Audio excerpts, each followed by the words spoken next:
What's up, everyone? Welcome back to the JjLee Hockey Show.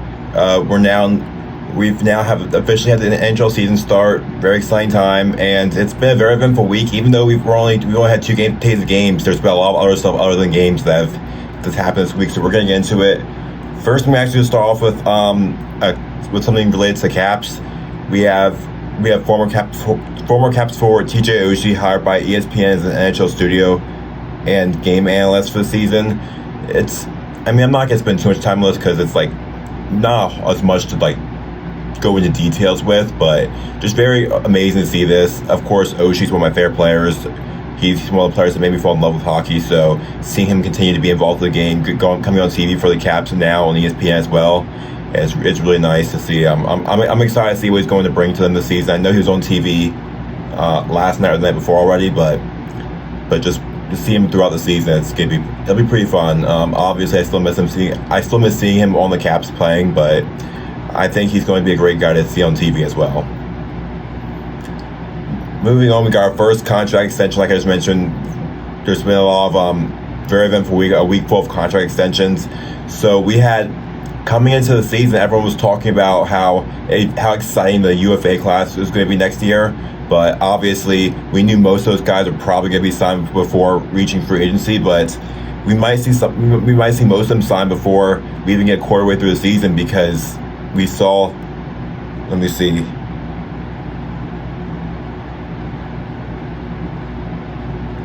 We saw 6 major names re-sign this week.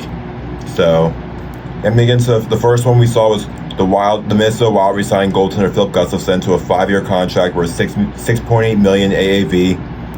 Last season, 2024-25, Gustavsson had a .914 save percentage, a 2.56 goals against average, and 5 shutouts. And 2023-24, a .899 save percentage, a 3.06 goals against average, and 3 shutouts. So obviously had a bad year in 2024. Some people seem to, I've seen some people say, he's only had one good year, but they forget though, in 2022-23, he had .931 save percentage, a 2.10 goals against average, and 3 shutouts. So I think he had a very elite year in 2023. A bad year in 2024, but then he had a very good year again in 2025. So 2023 was probably the best of these 3 years, and was probably his best year, and I don't expect him to reach that point again. But I definitely think he's the goalie. He's much closer to the goalie that he was in 2023 and 2025 and 2024. I think 2024 was just a down year for him. So yeah, a lot of people say, I'm sorry, not a lot, but I'm just saying I have seen people say that he only had one good year, but I think they're forgetting that that 2024 season was more of a down year for him, whereas the year before that, he also had a very elite year. So I really like this for the Wild. It's not easy to find a good goalie like Gustavsson. $6.8 million. If he continues to play the way he did last season, then $6.8 million will be a steal of a contract. And yeah, it's 5 years, not giving too much term to him, because obviously he's in his late 20s now. Yeah, he's 27, so you don't want to commit too much term to a goalie, because sometimes it can get a little dicey how things will go in the as they move into their 30s. But this contract kicks in next year when he'll be 28. That takes him until he's 33 years old. So huge fan of this contract for the Wild. But now I'm gonna move on to even bigger news. Connor McDavid, best player in the league, signed a 2-year extension worth $12.5 million AAV of the Edmonton Oilers. That $12.5 million cap hit is an absolute steal, because we're talking about the best player in the league and is getting paid. He's not even a top. I don't think he's even going to be a top 10 highest paid player next year. That's how great. This is one of the greatest deals ever as far as cap hit goes. Obviously in their first game this year, he had 2 assists. In 2024-25 last year, he had 67 games played, 26 goals, 74 assists for 100 points, and 100 points was low for him. Keep that in mind. 2023-24, 76 games played, 32 goals, 100 assists for 132 points. 2022-23 career high, and 82 games played, 64 goals, 89 assists for 153 points. Like we hadn't seen over 150 points since like the Lemieux Gretzky time. I can't remember if anyone else had reached it since they're not. They might have. Basically, we've not seen 150 points, or we hadn't seen 150 points since at least before 2000. So, and it's been a very long time, and it's only been done by elite legends. So that shows McDavid is obviously an all-time great. 2021-22, 80 games played, 44 goals, 79 assists for 123 points. 2020-21, 56 games played, 33 goals, 72 assists for 105 points. So 56 game season. Everyone's talking about that being a shortened season, and McDavid yet still got over 100 points. He probably would have had over 150 if it wasn't for a shortened season that year due to COVID. 2019-20, 64 games played, 34 goals, 63 assists for 97 points. 2018-19, 78 games played, 41 goals, 75 assists for 116 points. 2017-18, 82 games played, 41 goals, 67 assists for 108 points.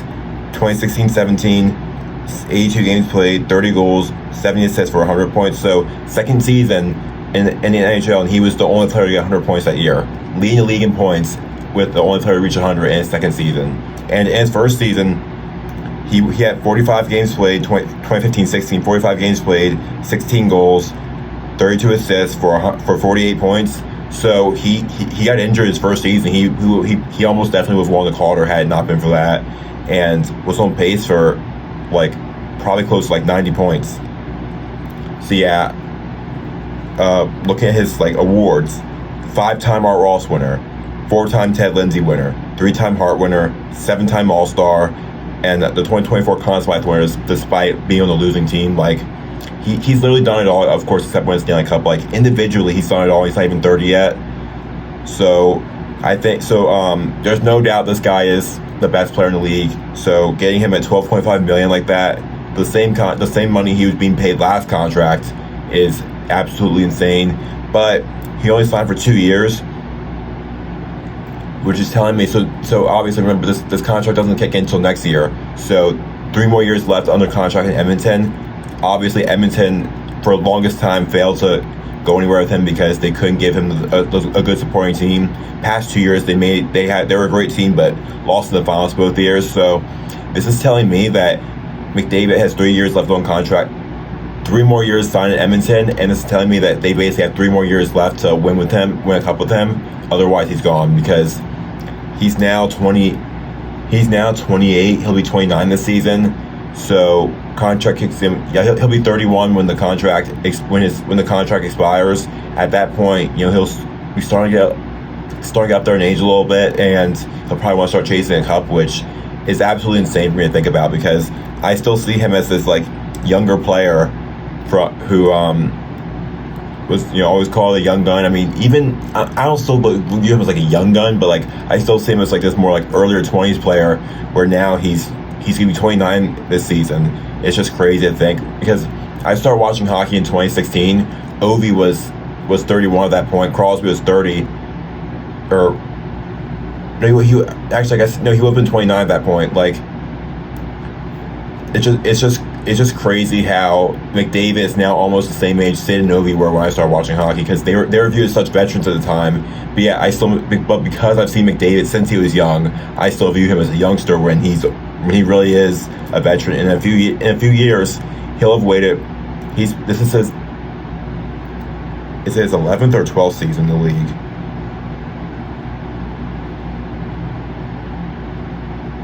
I'm checking right now.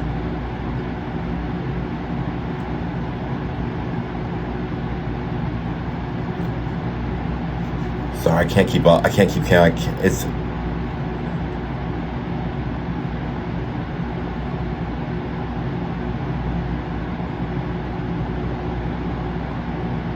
11th season in the league. I was like, it's the 11th or 12th, but yeah, he's been.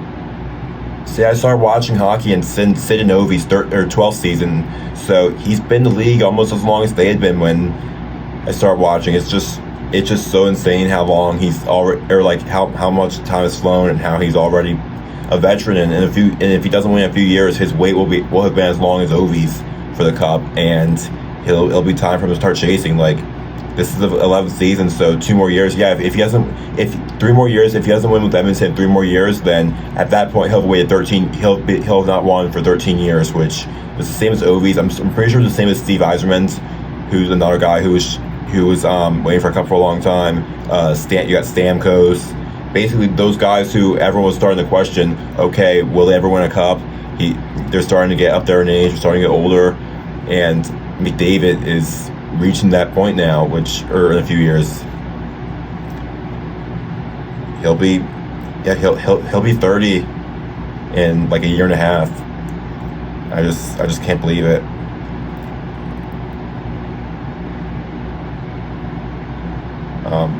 Trying to think, is there anything else I want to say about this?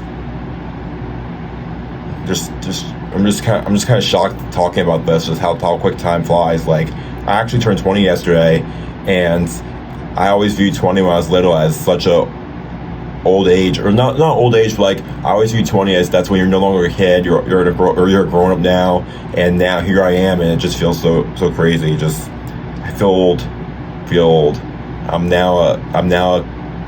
I'm now a halfway to 40, a third way of the way to 60, and a quarter way to 80. It's definitely an age that hits you hard. So back to that was just like a small off-topic thing I was just thinking about, but like back to what I was talking about though, just the way it connects is just time's flying, everyone's getting older, and it's crazy to think about. We got a few other guys who got signed this past week, and who I view as younger players who were drafted the same year as McDavid. I'm sure for those of you who follow hockey, I'm sure you know exactly who I'm talking about. But drafted the same year as McDavid, still viewed as these young guns, and they're becoming these, like, or they're now veterans, and they're going to be 30 in a few years, which is the age where you start considering a player, getting up there in age. So pretty crazy stuff right now. Anyway, let's move on to the next signing, and another Oilers. The Oilers cooked this week. Of course, you guys on the radio can't see me, but I'm currently wearing an Oilers jersey to just represent how they had a very amazing week, and because all these contracts are very good too. They re-signed Jake Walman to a 7-year deal worth $7 million AAV. And I've seen people call it overpay, but when you look at it, Walman had an amazing year for the Oilers, or overall, even on the Sharks, the worst team in the league. Last year he had 65 games played, 7 goals, 33 assists for 40 points. Remember, he's a defenseman, so that's a lot for a defenseman. Or actually not a lot, but a decent amount, or a very good amount for a defenseman. And San Jose last year, he had 50 games played. 50 goals as a defenseman, pretty elite. But 50 games played, 6 goals, 26 assists for 32 points. In Edmonton, he had 15 games played, 1 goal, 7 assists for 8 points. And in the playoffs for Edmonton, he had 22 games played, 2 goals, 8 assists for 10 points. Again, for a defenseman, that's a pretty good number. So, and he was also pretty solid defensively as well. Like, I think this guy's he was an amazing addition for the blue line for Edmonton, and he's going to be a top pair defenseman for the next several years for them. It's just crazy because you look at him for Detroit in 2023-24, 63 games played, 21 points, 2022-23, 63 games played, 18 points. Like, he was basically traded to clear cap space for Detroit, and I don't think he was like. I think Detroit didn't give him enough credit for what he did for them. Like, I felt like they made a mistake at the time trading him, but it just started to look worse and worse after the season he just put up. We'll see how good he is this year, if he like replicates what he did last year. But yeah, if he keeps this up, he should be a top pair defenseman for Edmonton for the next several years. Next, we have some news regarding the Boston Bruins. They're going to retire Zdeno Chara's number 33 on January 15th, 2026. We knew this was just a matter. We knew it was just a matter of time until the Bruins were going to do this. Chara's obviously a franchise legend for them. Played 1,023 games with them. Has scored 148 goals, 333 assists for 481 points. Obviously, as a defenseman, though, big defenseman, he was known for his physicality and size. The tallest player ever, and he had a total of 1,809 hits recorded with the Boston Bruins. And I say recorded because his first season with the Boston Bruins, they weren't recording hits yet, so that means he had even more, probably close to 2,000 hits for the Bruins. So, absolute icon for the Bruins. Won the Norris, and I want to say it was 2009 or 2010. But he was the captain for 14 years. For Boston, he led them to the Stanley Cup in 2011. Absolute icon for the Bruins, and absolutely no surprise that they're retiring his number. Next, we had some kind of scary news for the Caps. Declan Chisholm was cut by a skate on his right leg. I mean, I think there was never a time where we thought it was like a serious injury, but because obviously the leg is not as severe as or most areas on the leg are not as going to be as severe as the neck or something, or places where there's major arteries, but still skate cuts are always scary because you just never know what's going to happen with them, and just something that you never want to see. It seems like he'll be fine, or that he's fine now. I've not seen any updates on him. Serious updates on him, so it seems like he's all right, but it makes you wonder, our players gonna start wearing more and more of that protection all around the entire body, because you have that war robe that Tj Oshie has been advertising and working with to protect, something that you wear on your entire body to protect you from skate blades, and will more players start to wear that? Because obviously you think about the neck and the wrist being areas of major concern, which they definitely are, some of the top areas, but this is a reminder that skate cuts really can happen anywhere on the body. I mean we saw Slavkovsky get cut by a skate in the face the other week, and it was just it was a cut. It wasn't anything serious, but like I said, you never know what skate cuts could do, or how bad it could end up being. So it's one of those things that if it's not that bad, you walk away from it thinking, okay, thankfully it wasn't super bad. So yeah, I guess I can't really say too much because I didn't wear neck guard, or I refused to wear neck guard when I played hockey, but it seems like this is becoming more and more common, probably because the game's getting faster paced and everything. So I am kind of being a hypocrite here, because people told me to wear the neck guard when I played and I refused to, but as I'm seeing this happen more and more, I am becoming more and more in favor of skate guard or skate protection from skate blades. And yes, especially the fact that, like I said, being mindful. It's not just the areas that are most infamous, that have had the most infamous tragedies happen. We have a lot of, it can happen anywhere, and you never want to take a skate cut if you can avoid it, regardless of the severity. So yeah, thankfully Chisholm got away okay, it seems like, but well, it is getting kind of scary how this is definitely happening more frequently now. Next, we saw that Los Angeles Kings reveal new alternate jerseys. They warmed up in their regular home jerseys, but then when they came out for their player interest for the start of the season, they came out in their new alternates, and they basically got the Crown logo on them, and they're in the black and silver color scheme. I think they look amazing. Of course, I'm sure most hockey fans have seen them by now. If you've not seen them, then you can look them up. But I think they look great. I really wish the Kings would go back to their purple and yellow color scheme, though. I think that those jerseys just look beautiful. I like their jerseys now, but like the ones that just have the Kings, the logo on it that says Kings, the 90s look. I think they're definitely better than their 2010s jerseys. But For me, nothing for the Kings would beat those 70s jerseys that were yellow and purple. Those were just beautiful, and I still am hoping they bring them back eventually. But of course, they switched to their current jerseys last season, so I don't see them switching to them, switching back to like the purple for at least like a decade probably, unfortunately.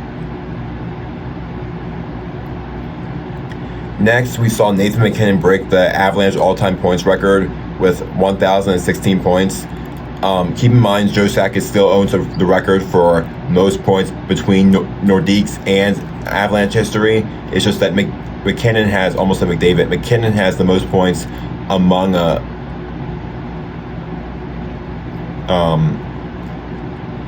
lost my train of thought. I'm a bit of a mess right now.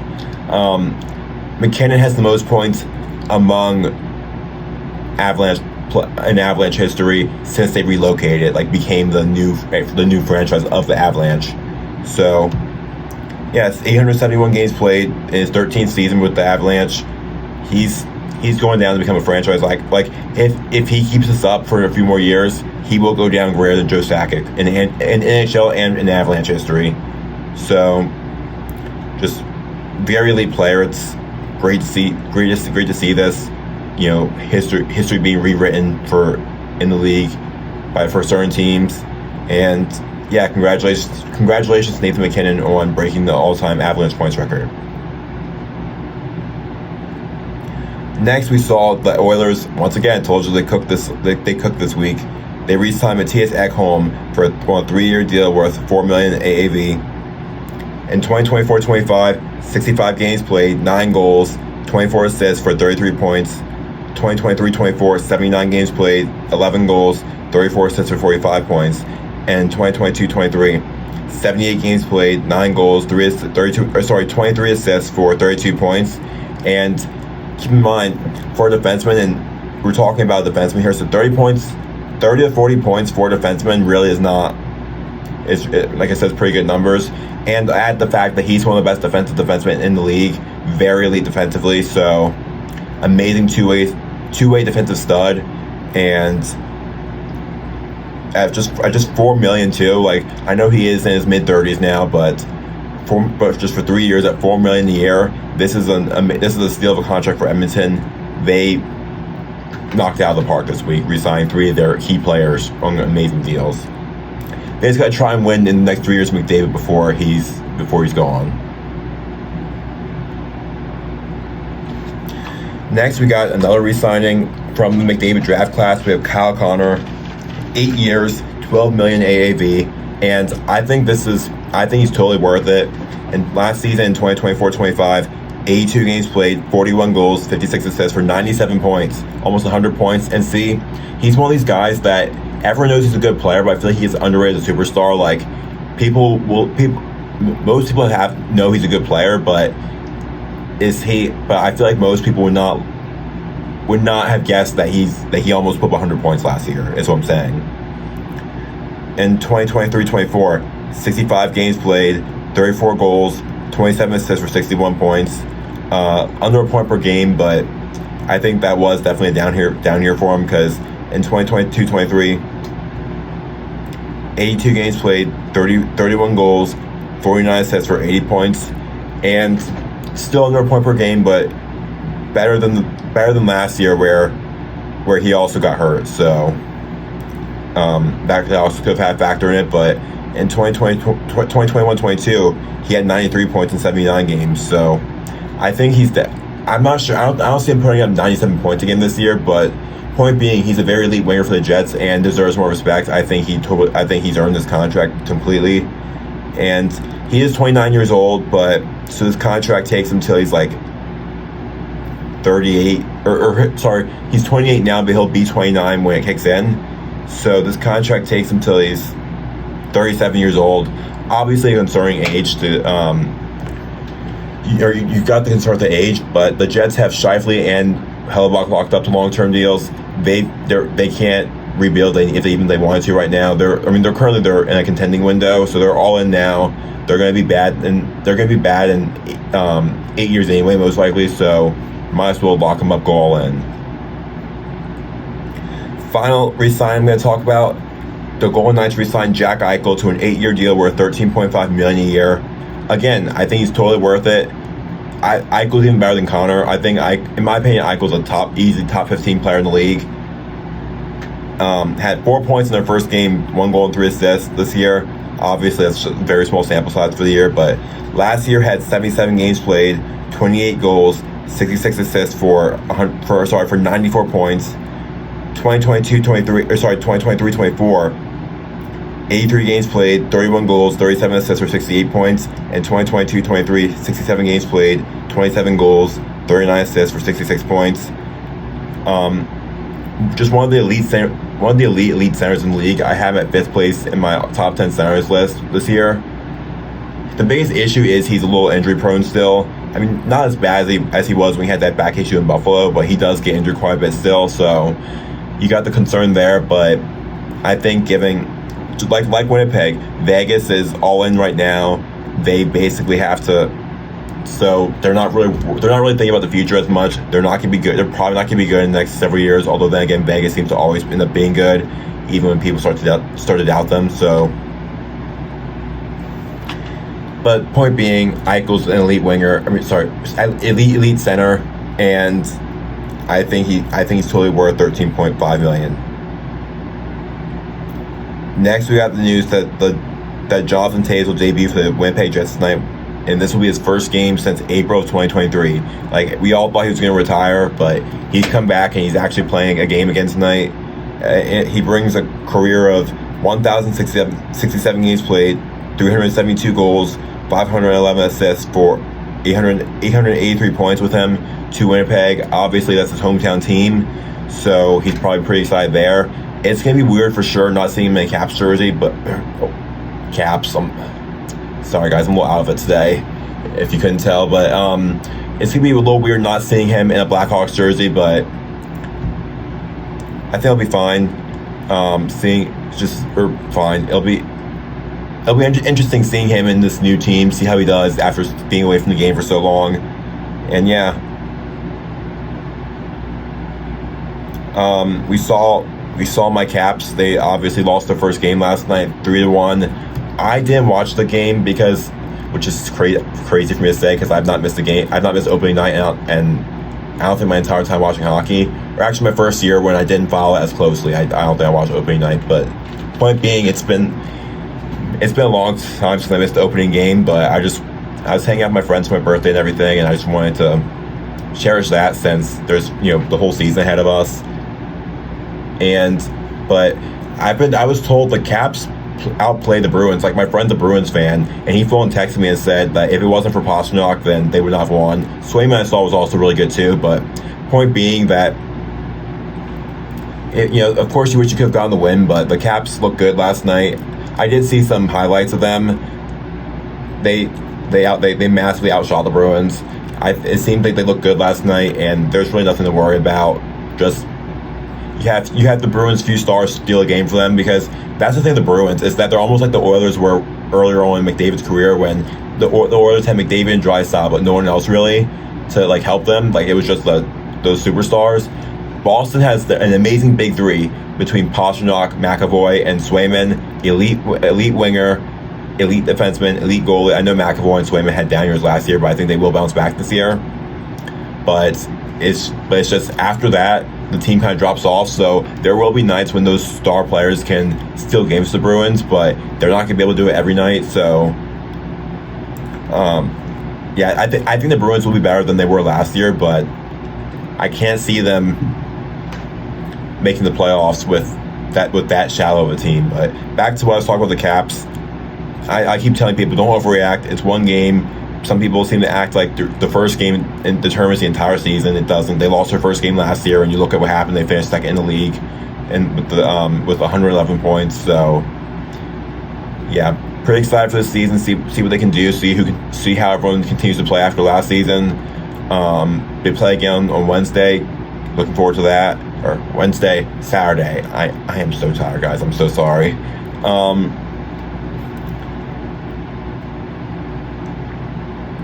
Yeah, I'm trying to think, is there anything else I want to talk about today?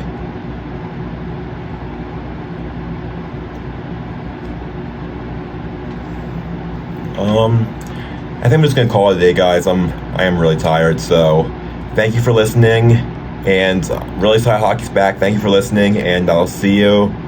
I actually don't think I'll be here next week because I'm going home for the fall break, but I'll see you again in 2 weeks. Peace out.